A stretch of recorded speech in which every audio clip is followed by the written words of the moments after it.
ನಮಸ್ಕಾರ ಎಲ್ಲರಿಗೂ. ಬನ್ನಿ ಇವತ್ತಿನ ಹಪ್ಳ ಉದ್ದಿನ ಹಪ್ಳ ಅಂದ್ರೆ ಕಾಳು ಹಪ್ಳ ಅಂತಾನೆ ಹೇಳ್ಬೋದು. ಈ ಕಾಳು ಹಪ್ಳನ ಹೇಗ್ ಮಾಡೋದು ಅನ್ನೋದನ್ನ ತೋರಿಸ್ತಾ ಇದ್ದೀನಿ. ಎಲ್ಲಾ ಬೇಳೆ ಕಾಳನ್ನು ಹಾಕಿ ಸಹ ಮಾಡ್ಬೋದು. ನಿಮಗೆ ಯಾವ ಬೇಳೆ ಬೇಕೋ ಆ ಬೇಳೆಯನ್ನ ಹಾಕಿ ನಾವು ಕಾಳು ಹಪ್ಳನ ಮಾಡ್ಬೋದು, ಅಥವಾ ಬೇಳೆ ಹಪ್ಳ ಅಂತಾನೂ ಸಹ ಕರೀತಾರೆ. ಬನ್ನಿ ಈ ಬೇಳೆ ಹಪ್ಳ ಕಾಳು ಹಪ್ಳ ಹೇಗ್ ಮಾಡೋದು, ಏನೇನು ಸಾಮಗ್ರಿಗಳು ಸಹ ಬೇಕು ಅನ್ನೋದನ್ನ ನಾನು ತೋರಿಸ್ತಾ ಇದ್ದೀನಿ.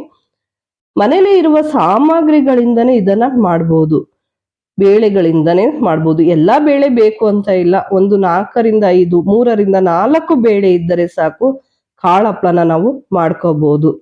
ಬನ್ನಿ ಕಾಳು ಹಪ್ಳ ಮಾಡೋದಕ್ಕೆ ಏನೇನು ಸಾಮಗ್ರಿಗಳು ಬೇಕು ಅಂತ ನೋಡೋಣ. ನಾನು ಉದ್ದಿನ ಬೇಳೆ ಹಪ್ಳವನ್ನ ಮಾಡ್ತಾ ಇದ್ದೀನಿ. ಉದ್ದಿನ ಬೇಳೆ ಹಪ್ಳ ಮಾಡೋದಕ್ಕೆ ನಾನು ಒಂದು 3 ಗ್ಲಾಸ್ ಅಷ್ಟು ಅಂದ್ರೆ 3/4 kg ಅಷ್ಟು ಇಲ್ಲ 1 kg ಅಷ್ಟು ಉದ್ದಿನ ಬೇಳೆಯನ್ನ ತಗೊಂಡಿದ್ದೀನಿ. ಈ ಉದ್ದಿನ ಬೇಳೆನ ನಾನು 3 ಗ್ಲಾಸ್ ಅಷ್ಟು ನೀರು ಕುಡಿಯೋ ಲೋಟದಲ್ಲಿ 3 ಗ್ಲಾಸ್ ಅಷ್ಟು ನಾನು ಹಾಕೊಳ್ತಾ ಇದ್ದೀನಿ. ನಿಮಗೆ ಜಾಸ್ತಿ ಪ್ರಮಾಣದಲ್ಲಿ ಜಾಸ್ತಿ ಹಪ್ಳ ಬೇಕು ಅನ್ನೋರು ಇನ್ನೂ ಜಾಸ್ತಿನೇ ಹಾಕೋಬಹುದು. ನಾನು ಒಂದು 100 ಹಪ್ಳ ಆಗೋಷ್ಟು ಮಾತ್ರ ಮಾಡ್ತಾ ಇದ್ದೀನಿ. ಹಾಗೆ 2 ಕಪ್ಪು ಹೆಸರು ಬೇಳೆ, ನೋಡಿ ನಾನು 2 ಕಪ್ಪು ಮಾತ್ರ ಹೆಸರು ಬೇಳೆ, 3 ಕಪ್ಪು ಉದ್ದಿನ ಬೇಳೆ ಆದ್ರೆ 2 ಕಪ್ಪು ನಾನು ಹೆಸರು ಬೇಳೆಯನ್ನ ಹಾಕೊಳ್ತಾ ಇದ್ದೀನಿ. ಇಚ್ಕವರೆ ಬೇಳೆ, ನೋಡಿ ಅವರೇ ಬೇಳೆ ಸೀಸನ್ ಇದ್ದಾಗ ನಾವು ಇಚ್ಕವರೆ ಬೇಳೆಯನ್ನ ಮಾಡಿ ಒಣಗಿಸಿ ಇಟ್ಕೊಂಡಿದ್ವಿ. 1 ಗ್ಲಾಸ್ ಅಷ್ಟು ನಾನು ಅವರೇ ಬೇಳೆಯನ್ನು ಸಹ ಹಾಕ್ತಾ ಇದ್ದೀನಿ. ಅವರೆಕಾಳು ಸೀಸನ್ ಅಲ್ಲಿ ಇಚ್ಕವರೆ ಮಾಡಿ ಇಟ್ಕೊಂಡ್ರೆ ಯಾವಾಗ ಬೇಕಾದ್ರೂ ಸಹ ನಾವು ಅದನ್ನ ಯೂಸ್ ಮಾಡ್ಕೋಬಹುದು. ಈಗ 1/4 ಲೋಟದಷ್ಟು ಹುರಿಗಡ್ಲೆ ಇಷ್ಟನ್ನು ನಾವು ಹಾಕಿ ಮಿಕ್ಸ್ ಮಾಡ್ಕೊಂಡಿದೀವಿ. ಈಗ ನಮ್ಮ ಅಂಗೈನ ಇಡಿಯಷ್ಟು 2 ಇಡಿ ಜೀರಿಗೆ, ನೋಡಿ ನಾವು ಜೀರಿಗೆನ ಸ್ವಲ್ಪ ಜಾಸ್ತಿನೇ ಹಾಕೊಳ್ತಾ ಇದ್ದೀವಿ. ಜೀರಿಗೆ ಜಾಸ್ತಿ ಹಾಕಿದ್ರೆ ಟೇಸ್ಟ್ ಜಾಸ್ತಿ ಇರುತ್ತೆ, ಹಾಗಾಗಿ ನಾನು ಜೀರಿಗೆಯನ್ನ 2 ಇಡಿಯಷ್ಟು, 1 ಇಡಿಯಷ್ಟು ಮೆಣಸಿನ ಕಾಳು, ನೋಡಿ ನಾವು ಅಂಗೈನ ಇಡಿ ಇಟ್ಕೊಂಡೇ ಮಾಡ್ತಾ ಇದೀವಿ ಹಪ್ಳ ಮಾಡೋದಕ್ಕೆ ಮಾತ್ರ. ಹಾಗೆ 1 ಇಡಿಯಷ್ಟು ಅಜ್ವಾನ, 1 ಇಡಿಯಷ್ಟು ನಾವು ಅಜ್ವಾನವನ್ನ ಹಾಕೊಳ್ತಾ ಇದೀವಿ. 1 ಇಡಿಯಷ್ಟು ಲವಂಗ ಮೆಣಸಿನಕಾಯಿನೂ ಸಹ ನಾನು ಹಾಕೊಳ್ತಾ ಇದ್ದೀನಿ. ಮೆಣಸು ಮತ್ತು ಲವಂಗ ಮೆಣಸಿನಕಾಯಿ 2 ಖಾರ ಇರ್ತವೆ, ಆದ್ರೂ ಟೇಸ್ಟ್ ಮಾತ್ರ ತುಂಬಾ ಚೆನ್ನಾಗಿರುತ್ತೆ. ನೋಡಿ ಈಗ ಇದನ್ನೆಲ್ಲ ಮಿಕ್ಸ್ ಮಾಡಿ ಇದನ್ನ ಮಿಲ್ ಮಾಡಿಸ್ಕೊಂಬರೋಣ. ಫಸ್ಟ್ ಇದನ್ನ ನಾವು ಹಿಟ್ಟನ್ನ ಮಾಡಿಸ್ಕೊಂಬರ್ಬೇಕು. ಹಿಟ್ಟು ಮಾಡಿಸ್ಕೊಂಬಂದ ಮೇಲೆ ಇದಕ್ಕೆ ಸಾಣಿಸಿ ಒಂದು ಪಾತ್ರೆಗೆ ಹಾಕೊಂಡಿದ್ದೀನಿ. ಈಗ ನಾವು ಕಲಸೋದಕ್ಕೆ ಏನೇನು ಸಾಮಗ್ರಿಗಳು ಬೇಕು ಅನ್ನೋದನ್ನು ಸಹ ನಾನು ತೋರಿಸ್ತಾ ಇದ್ದೀನಿ. ನೋಡಿ ಹಾಗೆ ಮಾಡಿದ್ರೆ ಆಗತ್ತಾ, ಎಲ್ಲ ಹಾಕಿದ್ರೆ ತಾನೇ ರುಚಿ ಬರೋದು. ನಾನು ಒಂದು 5 ರಿಂದ 6 ಅಷ್ಟು ಈರುಳ್ಳಿ, 1/4 ಕಟ್ಟಷ್ಟು ಕೊತ್ತಂಬರಿ ಸೊಪ್ಪು, ಕರ್ಬೇವು ಸೊಪ್ಪು, ಬೆಳ್ಳುಳ್ಳಿ, ಕರ್ಬೇವು ಸೊಪ್ಪು, ಕೊತ್ತಂಬರಿ ಸೊಪ್ಪು, ಈರುಳ್ಳಿ ಜಾಸ್ತಿ ಇದ್ರೇನೆ ಟೇಸ್ಟು, ಹುಣಸೆ ಹಣ್ಣಿನ ರಸ, ರುಚಿಗೆ ತಕ್ಕಷ್ಟು ಉಪ್ಪು, ನಮ್ಮ ಅಂಗೈನ ಇಡಿಯಷ್ಟೇ ನಾವು ತಗೋಬೇಕು. 2 ಇಡಿಯಷ್ಟು ಉಪ್ಪನ್ನ ಹಾಕ್ತಾ ಇದ್ದೀನಿ. ಹಾಗೆ ಹಿಂಗು, ಇಷ್ಟನ್ನು ನಾವು ರೆಡಿ ಮಾಡಿ ಇಟ್ಕೊಂಡಿದ್ದೀವಿ. ಇಷ್ಟು ಸಾಮಗ್ರಿಗಳು ಬೇಕು. ಇದನ್ನೆಲ್ಲ ನಾವು ಸಣ್ಣದಾಗಿ ನಯಸ್ಸಾಗಿ ರುಬ್ಕೋಬೇಕು. ಎಲ್ಲವನ್ನೂ ಹಾಕಿ ರುಬ್ಕೊಳ್ಳೋಣ, ಒಂದೇ ಸಲ ಇಡ್ಸೋದಿಲ್ಲ, ಹಾಗಾಗಿ ಒಂದೊಂದೇ ಹಾಕೊಂಡು ಬೇಕಾದ್ರೆ ರುಬ್ಬೋಣ. ಸ್ವಲ್ಪನೇ ಹಾಕಿ ಸಹ ನಾವು ಇದನ್ನ ರುಬ್ಕೊಳ್ಳೋಣ. ಎಲ್ಲವನ್ನೂ ಸಹ ನಾವು ರುಬ್ಬಿ ಒಂದು ಪಾತ್ರೆಗೆ ಹಾಕೊಳ್ಳೋಣ, ನಯಸ್ಸಾಗಿ ರುಬ್ಬೇಕು. ನೋಡಿ ಕರ್ಬೇವು ಸೊಪ್ಪು ಮತ್ತು ಕೊತ್ತಂಬರಿ ಸೊಪ್ಪು ಎಲ್ಲವನ್ನೂ ಜಾಸ್ತಿ ತಗೊಂಡಿದ್ದೀವಿ.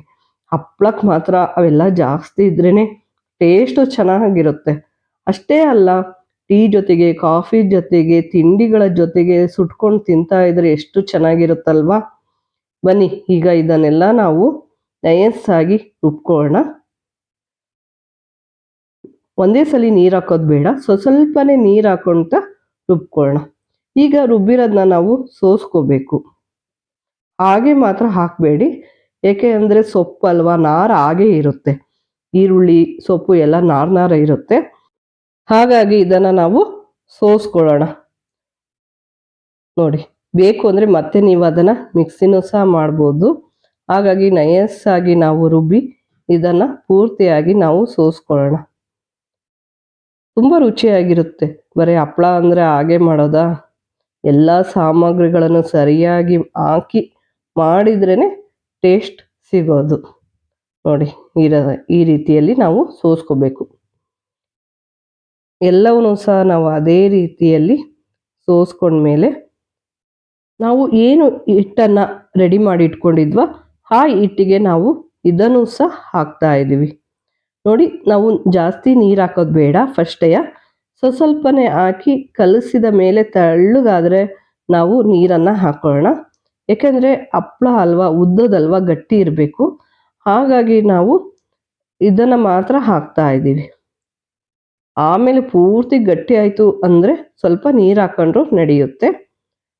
ಇದನ್ನು ಹಾಕಿ ಹುಣಸೆ ಹಣ್ಣಿನ ರಸ ಇದನ್ನು ಸಹ ನಾವು ಹಾಕ್ಕೊಳ್ತಾ ಇದ್ದೀವಿ. ನೋಡಿ ಹಾಕ್ಕೊಳ್ಳಿ, ನೀವು ಎಷ್ಟು ಪ್ರಮಾಣದಲ್ಲಿ ಹಾಕಿರ್ತೀರೋ ಅಷ್ಟು ಪ್ರಮಾಣದಲ್ಲಿ ಹುಣಸೆ ರಸವನ್ನು ಸಹ ಹಾಕ್ಕೋಬೇಕು. ಹಾಗೆ ಉಪ್ಪು ನಮ್ಮ ಅಂಗೈನ ಹಿಡಿಯಷ್ಟು, ನಾವು 2 ಹಿಡಿಯಷ್ಟು ನಾನು ಇದಕ್ಕೆ ಉಪ್ಪನ್ನು ಹಾಕ್ತಾ ಇದ್ದೀನಿ. 2 ಹಿಡಿಯಷ್ಟು ಇಲ್ಲ 3 ಹಿಡಿಯಷ್ಟು, ನಾವು ಎಷ್ಟು ಪ್ರಮಾಣದಲ್ಲಿ ತೊಗೊಂಡಿರ್ತೀವೋ ಅಷ್ಟು ಪ್ರಮಾಣದಲ್ಲಿ ಹಾಕ್ಕೊಳ್ಳೋಣ. ನಾನು 2 ಹಿಡಿಯಷ್ಟು ಮಾತ್ರ ಹಾಕಿರೋದು. ಹಾಗೆ ಒಂದು 2 ರಿಂದ 3 ಚಿಟಿಕೆಯಷ್ಟು ಹಿಂಗು, ಜಾಸ್ತಿ ಬೇಡ, ಸ್ವಲ್ಪ ಮಾತ್ರ ಹಿಂಗನ್ನು ನಾವು ಹಾಕೊಳ್ಳೋಣ. ಇಷ್ಟನ್ನು ಹಾಕಿ ಈಗ ನಾವು ಚೆನ್ನಾಗಿ ಕಲಿಸ್ಕೋಬೇಕು. ಪೂರ್ತಿಯಾಗಿ ಮಿಕ್ಸ್ ಆಗೋವರೆಗೂ ಇದನ್ನು ನಾವು ಕಲಿಸ್ಕೋಬೇಕು. ನೋಡಿ, ಕಲಸಿದ ತಕ್ಷಣ ನಾವು ಹಪ್ಪಳವನ್ನು ಉದ್ದಬಾರ್ದು. 1 ದಿನನಾದರೂ ಇದನ್ನು ನೆನೆಸಿ ಇಡಬೇಕು. ನೋಡಿ, ಒಂದೇ ಸಲ ನಿಮಗೆ ಈ ರೀತಿ ಪೂರ್ತಿ ಕಲಸೋದಕ್ಕೆ ಆಗಲ್ಲ ಅಂದರೆ ಸ್ವಲ್ಪನೇ ನಾವು ಕಲಸಿ ಉಂಡೆಗಳನ್ನಾಗಿ ಮಾಡಿ ಇಡೋಣ. ಪೂರ್ತಿ ನಯಸ್ಸಾಗಿ ನಾದಿ ಇಡೋದು ಬೇಡ, ಹಾಗೆ ಒಂದು ಸ್ವಲ್ಪ ಎಲ್ಲ ಪೂರ್ತಿ ಕಲಸಿ ಇಟ್ಟು ಸಾಕು. ಯಾಕೆಂದರೆ ಇದನ್ನ ನಾವು 1 ದಿನ ನೆನೆಸಿಡಬೇಕು. ಹಿಂಗೆ ಚಪಾತಿ ರೊಟ್ಟಿ ಥರ ನಾವು ಮಾಡಿದ ತಕ್ಷಣ ಹಪ್ಪಳವನ್ನು ಒದ್ದಬಾರ್ದು. ಅಂದರೆ ಅಕ್ಕಿ ಹಪ್ಪಳ ಆದರೆ ಅದೇ ತಕ್ಷಣ ಮಾಡ್ಬೋದು. ಇದು ಕಾಳು ಹಪ್ಪಳ ಆಗಿರೋದ್ರಿಂದ 1 ದಿನನಾದರೂ ಇದನ್ನು ನೆನೆಯೋದಕ್ಕೆ ಬಿಡೋಣ. ನೋಡಿ, ಈ ರೀತಿ ನಾವು ಕಲಸಿ ಉಂಡೆಗಳನ್ನಾಗಿ ಮಾಡಿ ನಾವು ಇಟ್ಟಿದ್ವಿ. ಈಗ ಇವನ್ನ 1 ದಿನ ಆದಮೇಲೆ ಪೂರ್ತಿಯಾಗಿ ನಾದ್ಕೋಬೇಕು. ನಯಸ್ಸಾಗಿ ನಾವು ಇವನ್ನ ನಾದ್ಕೋಬೇಕು. ನೋಡಿ, ಇವು ಪೂರ್ತಿ ಗಟ್ಟಿನೂ ಇಲ್ಲ ತೆಳ್ಳಗೂ ಇಲ್ಲ, ಅಂದರೆ ಮೀಡಿಯಮಲ್ಲಿ, ಅಂದರೆ ಪೂರ್ತಿ ತೆಳ್ಳಗೂ ಇರಬಾರ್ದು, ಸ್ವಲ್ಪ ಗಟ್ಟಿನೇ ಇರಬೇಕು ಹಪ್ಪಳ ಉದ್ದೋದಕ್ಕೆ. ನಾವು ಇದನ್ನು ನಯಸ್ಸಾಗಿ ಈಗ ನಾದ್ಕೋಬೇಕು. 1 ದಿನ ಅಲ್ಲ, 1.5 ದಿನ ನೆನೆಸಿಟ್ರು ಸಹ ಹಪ್ಪಳ ಚೆನ್ನಾಗಿ ಬರ್ತವೆ ಉದ್ದೋದಕ್ಕೂ ಮಾತ್ರ. ಈ ರೀತಿ ಒಂದೊಂದೇ ಉಂಡೆಗಳನ್ನು ನಾವು ತಗೊಂಡು ನಾದಿ ಇವನ್ನ ನಾವು ಬಿಲ್ಲೆಗಳನ್ನು ಹಾಕೊಳ್ಳೋಣ. ನೋಡಿ, ಬೇಕು ಅಂದರೆ ನೀರು ಹಚ್ಕೊಂಡಾದರೂ ನಾವು ನಾದ್ಕೋಬಹುದು. ಸ್ವಲ್ಪ ಗಟ್ಟಿನೇ ಇರುತ್ತೆ, ಆದರೂ ನಾವು ಇದನ್ನು ನೈಸ್ ಮಾಡ್ಕೊಳ್ಬೇಕು. ತುಂಬ ಚೆನ್ನಾಗಿ ಬರುತ್ತೆ, ಉದ್ದಕ್ಕಂತೂ ಸೂಪರಾಗಿ ಬರುತ್ತೆ. ಈ ರೀತಿಯಲ್ಲಿ ನಾದ್ಕೊಂಡ್ಮೇಲೆ ನಾವು ಇವನ್ನ ಸಣ್ಣ ಸಣ್ಣ ಬಿಲ್ಲೆಗಳನ್ನಾಗಿ ಮಾಡ್ಕೊಳ್ಳೋಣ.